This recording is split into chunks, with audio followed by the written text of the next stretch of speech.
Whee! Hello, everyone. Yeah, I'm Drip Up.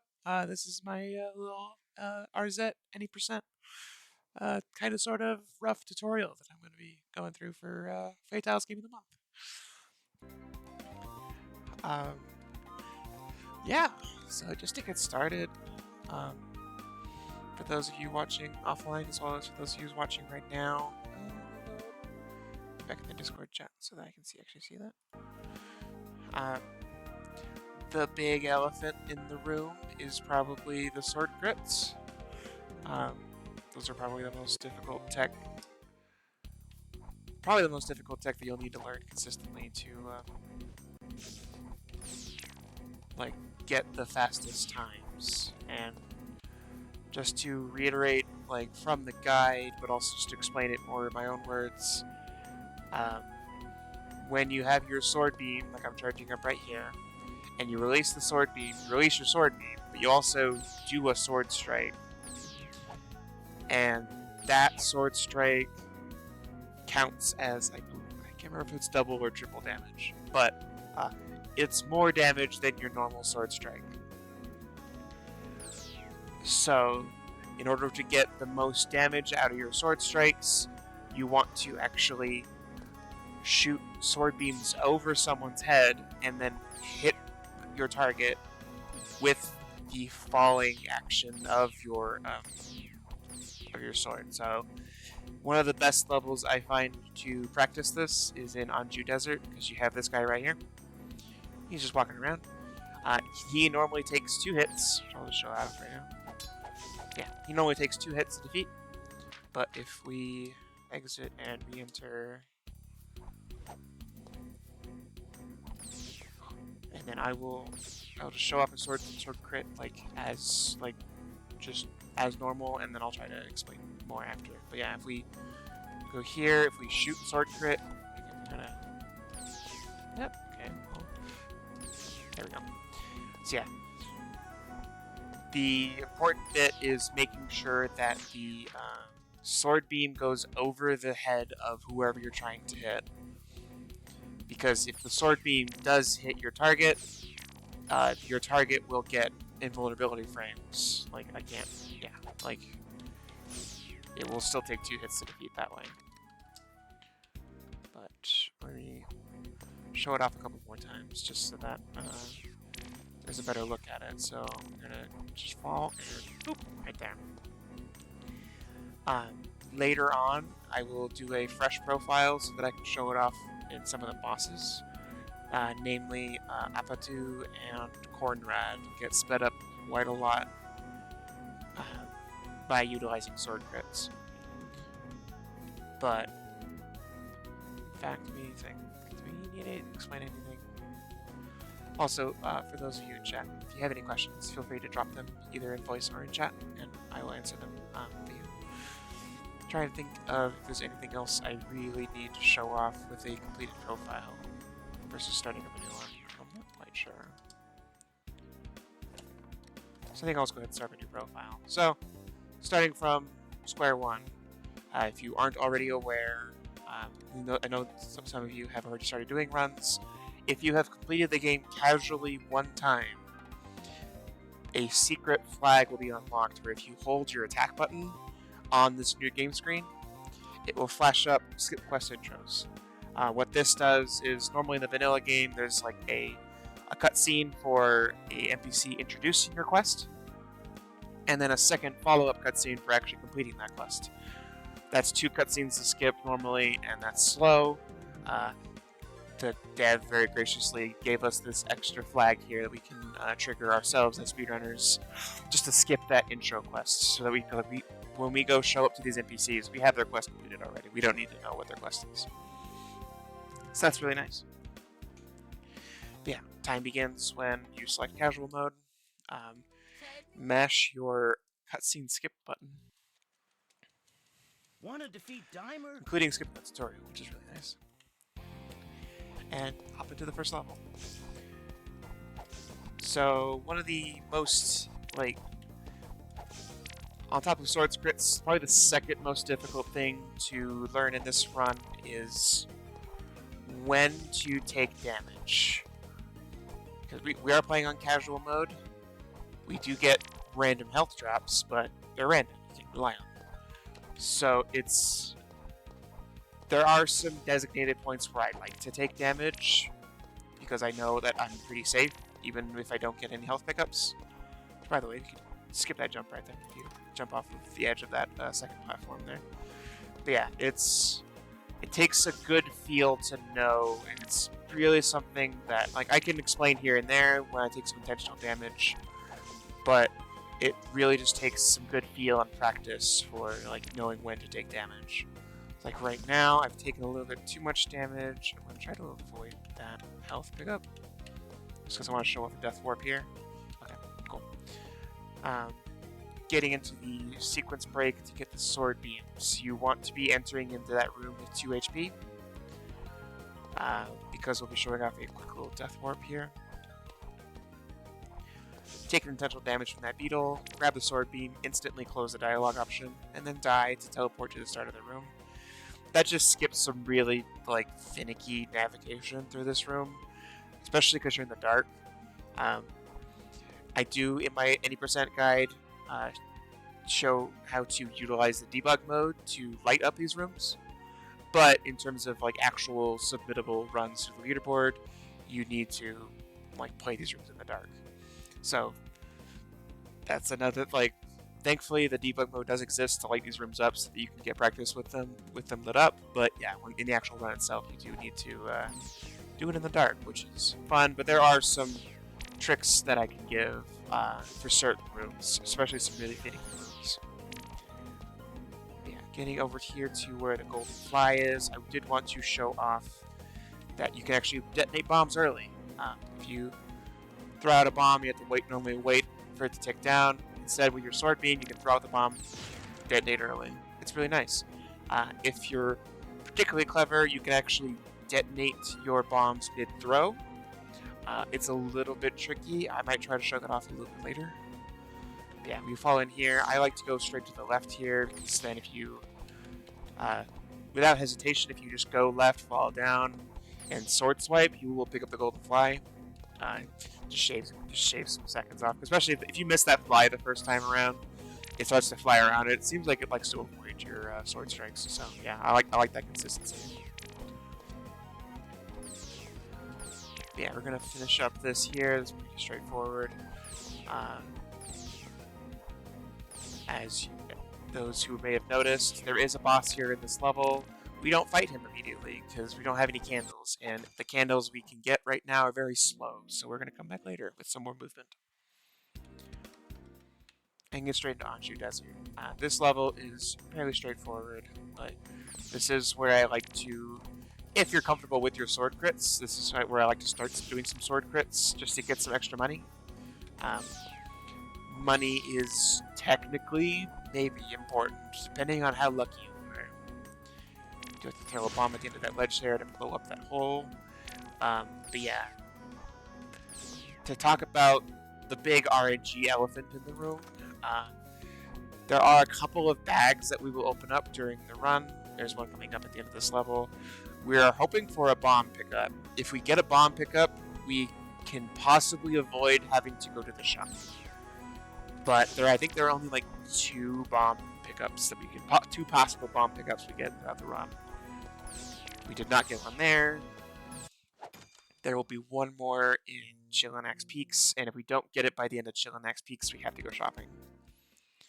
Alright, here's the swamp. This level sucks. I'm going to try to show off the coyote jump here, but I haven't been getting it, because I need to de-rest that. But yeah, in order to get a really good cycle lined up in this first room here, we want to get a coyote jump off of that leaf there. And I will take a couple deaths just to make sure I can show it off. In terms of like tech to like drill in and practice, this is like like after sword crits. This is one that I will load up just this level alone and drill this over and over again until I get it consistent. It's not a giant time save, obviously, but it is like a big enough time save that I think it's worth going for, even maybe not like right now when you're starting out. When you're starting out, like just take this route normally, it's fine. But in terms of like getting the world record time, or getting close to it, like you will need to do this jump. We tried it. There we go. Cool. If you do get the jump, if you do get the coyote jump, just literally hold right. Do not stop. If you stop for any reason, the cycle will no longer line up and you will die. But it is really nice because if you do get that cycle to line up, that means you can just hold right and get across consistently every time. It just relies on you getting that very difficult coyote jump. That is the only coyote jump that I would like. I wouldn't call any of the coyote jumps required. It's the only coyote jump that I go for in my runs. You can actually do some coyote jumping in the Raiha River to speed that level up too. I know the world record does that. I don't, because one coyote jump is enough for me, and I don't feel like doing any more than that.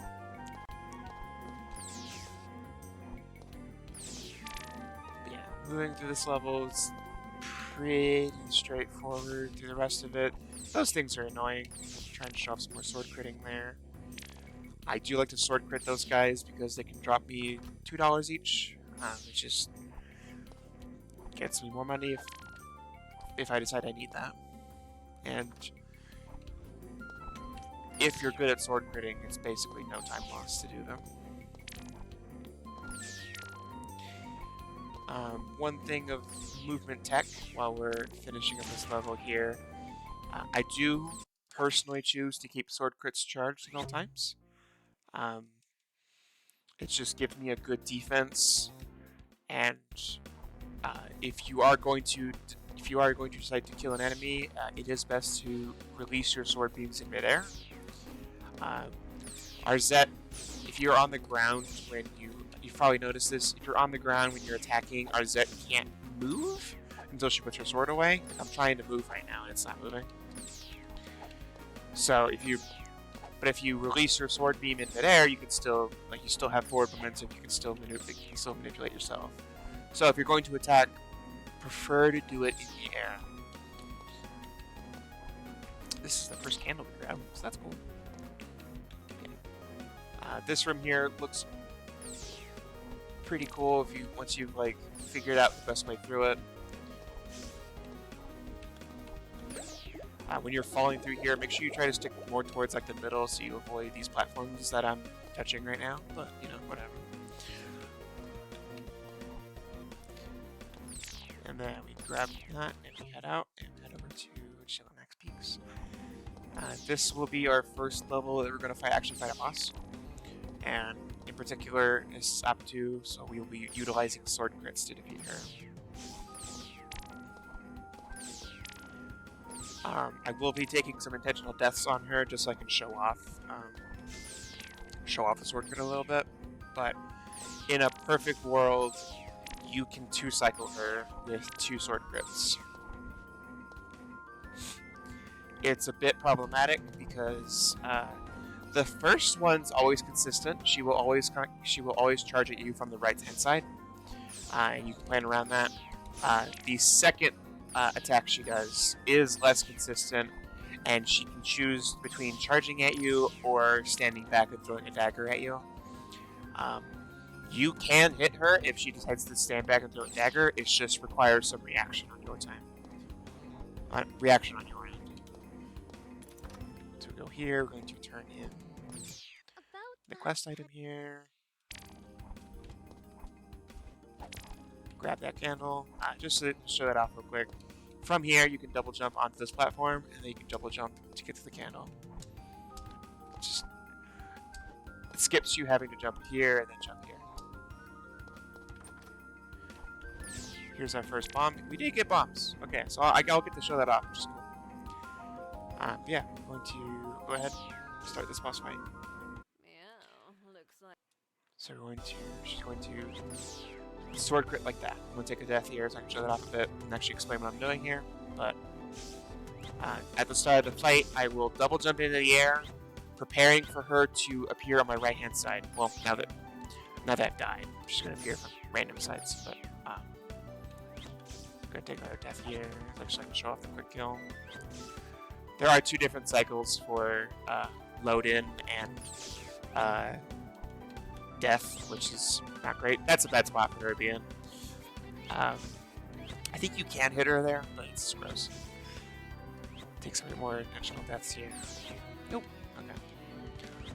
I'd like to get a good 2-cycle kill to show off.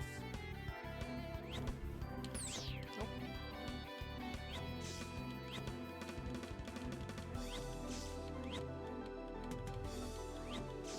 Just as a note, these boss quick kills are hard, so like do not feel bad if you mess them up. Especially getting like multiple sword crits in a row, it gets very difficult. We got through it. Not quite how I want it to look, but it's fine. From here we can exit to map, and we're heading over to... Normally here is when I would take a break to go shopping for bombs, but I did get a bomb pickup. So I'm going to keep continuing. Does not mean I'm out of the woods. I do still need a couple more bomb drops, but in terms of being able to continue making forward progress through the game, I have all the bombs I need for now. So, yeah, when I mentioned that like this is the big RNG point in the run, that's what I mean. Like, if you can continue to get the bombs that you need, you do not need to shop, which does shave a couple seconds off.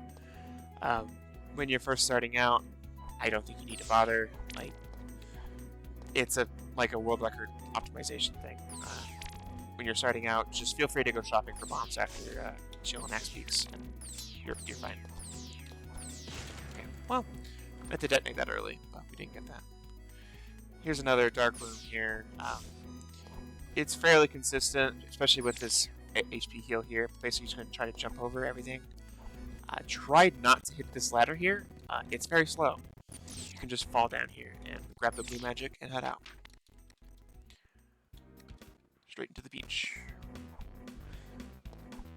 Because I'm on the shopless route, I'm going to try to look for bombs there. We don't get them.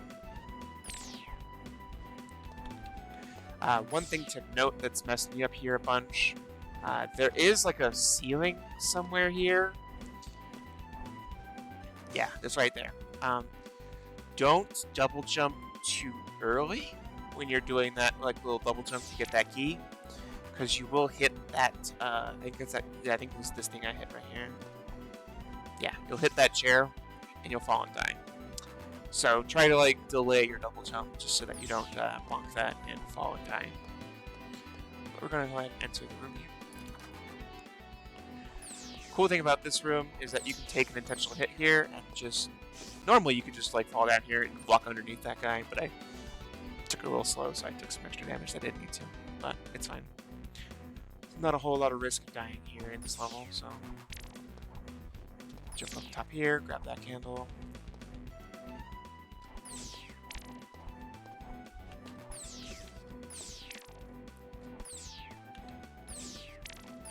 From here you can throw the bomb from this corner right here, and it will always hit that wall, and then you can prematurely detonate to go grab the flute.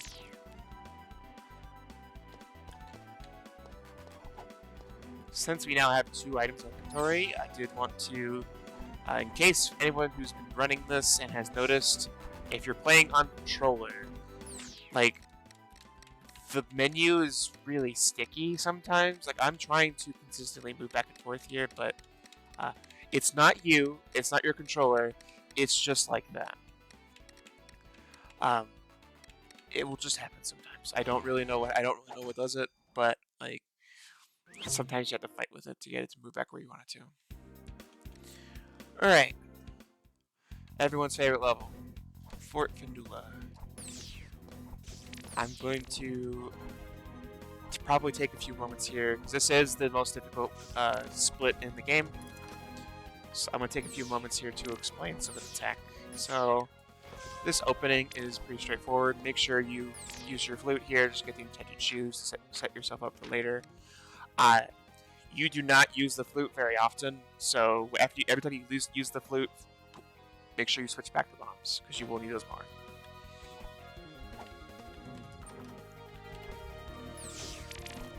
That sword crit I do there is mostly reflex. You don't actually need to do it. Yeah, here, there is a very consistent strat to this room. Take damage here, keep walking, you will not take 2 damage from that Clockwork Soldier. Don't kill this green guy. Don't get hit by that guy either, but whatever. So yeah, take a hit from that bird, take a hit from the Clockwork Soldier, dodge over the green guy, take a hit, die. You will reset back to the start of the room, and that just saves you a bit of time having to make progress through it. I will actually... I think I'll show that a few more times, just so that I can better describe them. These Clockwork Soldiers here, if they stab you with their spear, it does 1 damage. If you get hit with their thrown spear, that's 2. So that's why I would take a hit from that bird there, so that we only take 1 damage from the Clockwork Soldier. And then we get hit by the Djinn again. Those things are my worst enemy. They have killed many a run before. But yeah, grab the key, die. Hello there. We're just going through some stuff right now. I'm on Fort Findula. I'm showing off this probably one of the more difficult screens in the game because it's in Fort Findula. Fort Findula sucks. But yeah, just one more time. I guess I'll take a death here so I can go through it like from the start. So yeah, to get to this screen, I'm going to start running to the right. I'm going to take an intentional hit from this bird, and then take a hit from the soldier, and then jump over this green dude. We would grab the key who was here, take a hit, die, warp back to the start, and then we're going to actually go through the rest of the screen. So this part is, well, okay.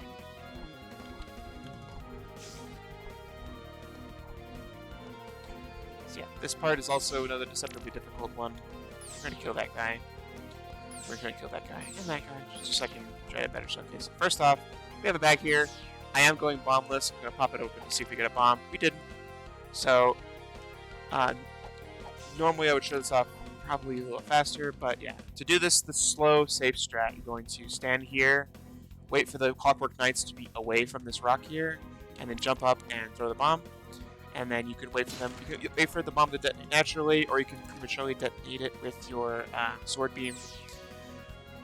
There are faster ways to do that, but that is a pretty difficult trick. So for first starting out, I'd recommend doing it that way. Just throw the bomb, fall, jump up again to detonate it, and get out of there. You can do it in one jump by jumping up with the Clockwork Soldiers, but it's very scary. I wouldn't recommend it. Alright, so going into Beeves here, I will take some more deaths here just to show off. This fight's mostly straightforward. But the opening is of particular interest, at least. I'll offer you. So to open, just to shave off a bit of time, we're going to try to get a sword crit on Beeves, and then we're going to stand right here and alternate back and forth. Dodge the fireballs.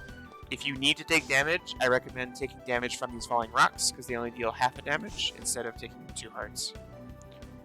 Or 1 heart. Yeah. I'll show that off again. Sword crit. Stand here. Back and forth.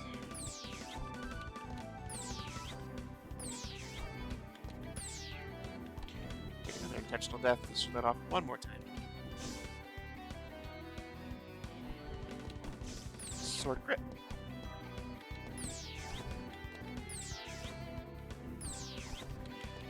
In terms of knowing like when to hit Beeves, because he is off screen, it's just a matter of feel. I do remember that bosses have iframes themselves, so it's a matter of waiting a second or two for those iframes to run out, and then hit him again. And he does alternate sides every time you hit him. But yeah, we got our shoes, which means it's time to go to the beach. We actually get another attempt at picking up some bombs here. We did not. I do think that means I need to go shopping. So, yeah, it is what it is.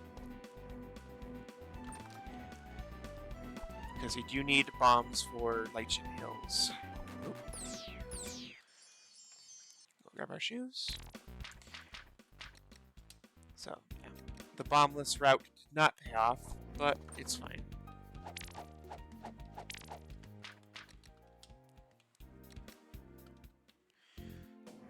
So we're in Legend Hills now. This is a deceptively difficult one.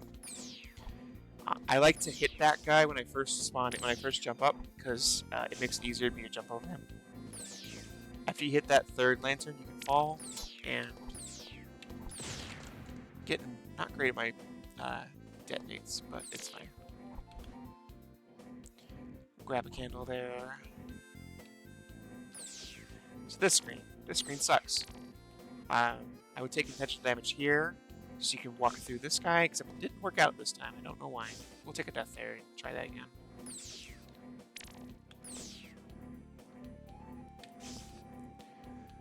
So yeah, that's how it's supposed to look there.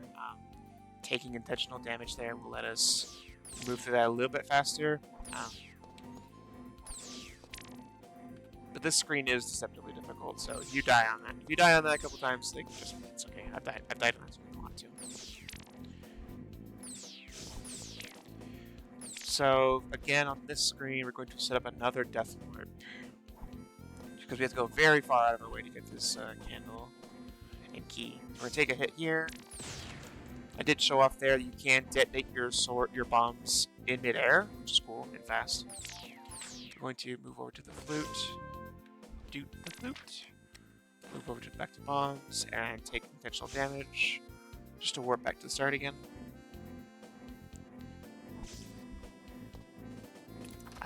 Here, just like a quick little note, you do have this guy here. If you talk to him, he will give you the double sword beam. We don't really need it in like the fastest runs, but if you decide that it's comfy for you when you're learning the run to have the double sword beams, because it does make some strategies a little easier, feel free to talk to him and get the double sword beam. It is a cutscene you have to skip, so it does take some time, but it's not a whole lot of time. And so, if it makes your run more comfy, feel free to talk to him and get the double sword beams. But otherwise, we're going to just move on to our next section here. Alright, normally you can really do this whenever you want, but right now is when I like to go pop in the Diner's Lair to go grab that candle. Just make sure you do that before you start, like, wrapping up the last couple bits of your run. And I think, yeah, now we'll just move straight to Denny's.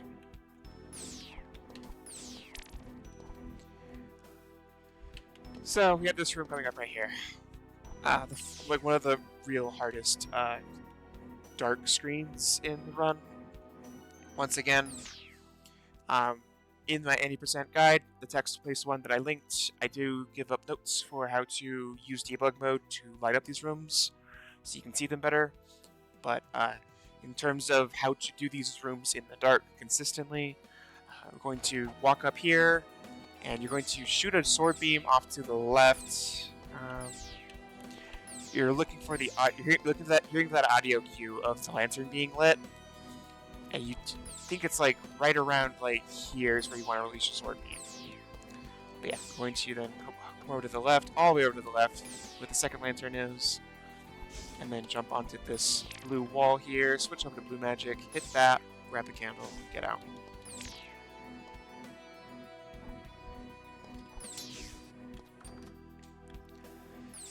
Cool thing we're going to set up here, we're going to throw a bomb, but we're not going to detonate it, because we can actually go do the rest of the thing we need to do here, which is go up here and go grab the candle. We'll take some intentional damage so that we can death warp again. And because the bomb detonated while we were doing that, this wall is still open, which is really nice. Grab the candle.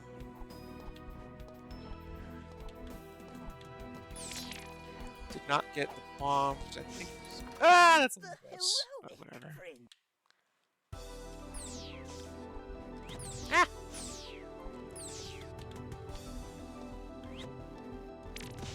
So this is no doubt he sucks.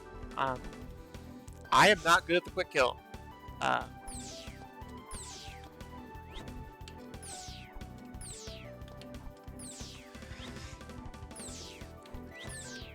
I am not good at the quick kill on this guy, so I kind of scrap and figure out a way to kill him.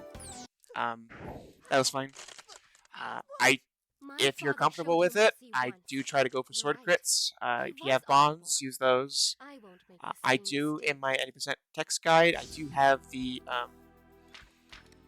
the actual quick kill that I am not good at pulling off, but I did reach out for help from some other speedrunners in the Arzette community, and they helped me like write out what that quick kill should look like. But this is the hardest boss in the game. Speaking of that guide, I do have also notes on how to utilize the debug mode to actually respawn bosses, so that you don't have to like keep resetting the run every time you want to try a new boss. So if there is a boss to practice, it's no Delki. If you can get that quick kill down, you're a better Arzette runner than me. But yeah, heading into the cleanup phase now. Duridan Forest looks completely different with all your movement tools. We can actually jump up here now and take this back route to get to the boss here.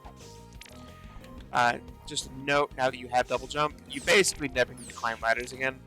Ladders are very slow. We don't like to do those. This jump here is a little finicky. We're actually going to miss this one first. So when doing this jump to get over here, you're going to actually delay your double jump a little bit to get onto this platform here. I'll show that off a few times. Well, first I'm going to kill that tree trunk thing before he kills me. So yeah, delaying our double jump just a second so that we can get onto this branch right here. It just saves us the time of having to run all the way over here and to take the jump up to here. Oop. It is a little more finicky than I make it look, so yeah. And then to get onto this tree here, we can jump up from here. Again with our double jump. It saves us the very long trek of having to go all the way around from the left-hand side. Yeah, we get to here. As I note in the guide, you can actually hit this boss as he's walking on screen. It just makes it ever so slightly faster, and it's also very funny. And literally the strat for this boss is just stand still and shoot sword beams. Come here! Stop horse!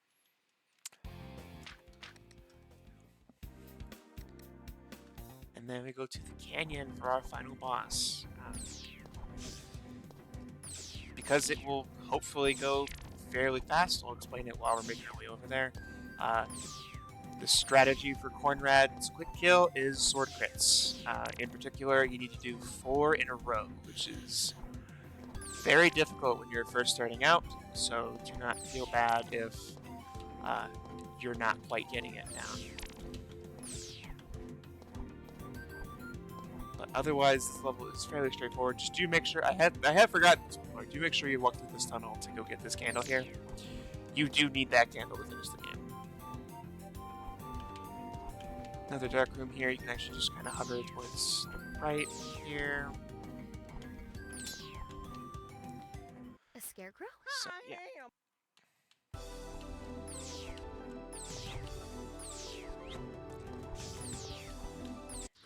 That was a bad teleport. In an ideal world, he would teleport on that like left second level hay bale, and I could just sword crit him again from where I'm standing. But he didn't quite do that for me. But still, other than that, that's a fairly ideal Cornrad kill. If you want a safer fight to practice, because that is kind of risky, especially if you're not quite down on your sword crits, you can utilize your sword beam. It will just take a little bit longer. Yeah, we're wrapping up the run here. Always make sure you walk over to Fairmore Town to go get purple magic. I have forgotten that before too. And walk over to Diamond's Lair. So these are some pretty tricky screens coming up, but we do have some consistent strats for them, particularly for this first screen here. So as you're standing here, charge up a sword beam, shoot it off, first lantern down. For the next one, hug the left-hand side of the screen, shoot a lantern, shoot the other lantern just from exactly where you're standing. Again, hug the left, get the fourth lantern. Make sure you double jump over the lava on the bottom of the screen, and fall into the next screen. This one's fairly straightforward. You just have some tricky enemies here. This screen sucks. I don't really have a good strat for it other than just like scrap.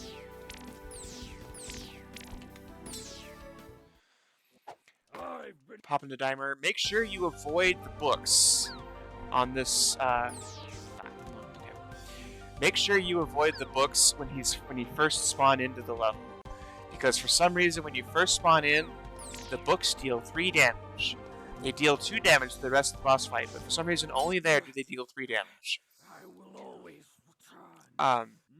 In that middle section when you're climbing up on the chains, it is pretty safe just to hover the top of the screen where like the spikes are, because the spikes only deal half a damage.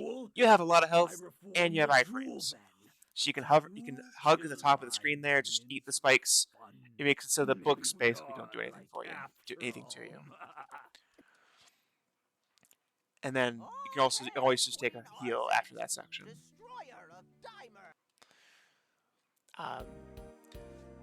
Other than that, yeah, that's basically the run. Congratulations!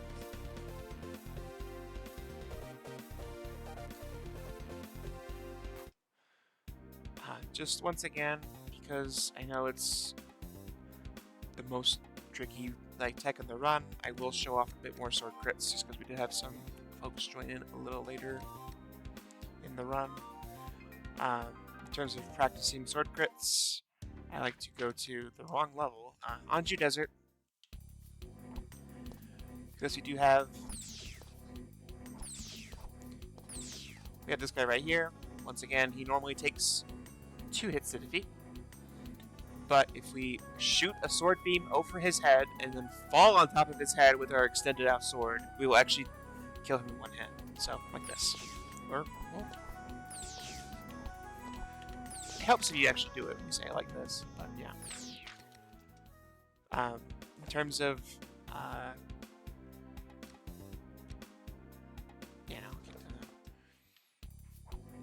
it is a little bit easier to do sword crits with double jump, just because you can more easily guarantee that you're going to shoot the sword beam over the head.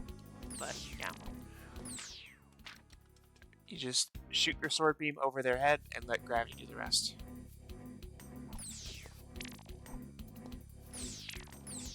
You can do it from ground. It's a little bit more tricky. Oh, well, okay. I'm gonna take that down here. Thank you.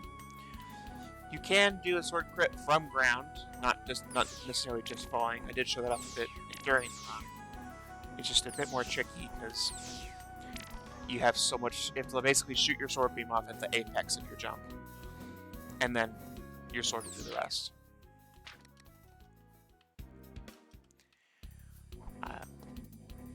There's not necessarily much sword critting you're doing before you get double jump, so that's why I feel okay showing it off as it is right now. But yeah, I think with that, I think I've covered everything that I can think of right now. Any questions from anyone in chat right now? Feel free to ask in voice or in text, and I'll answer.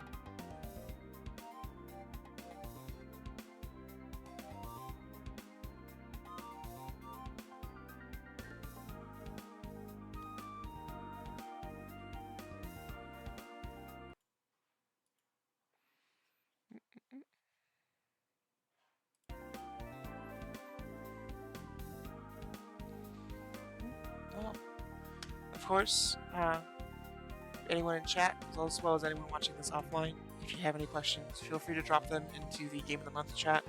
I would be glad to answer them. I've had such a great time watching everyone playing the game for the first time and learning the run. It's just been like really fun for me. So please, if you think of any questions afterwards, please, you can ask them in chat, ask them in my DMs. I don't mind. I love talking Arzette.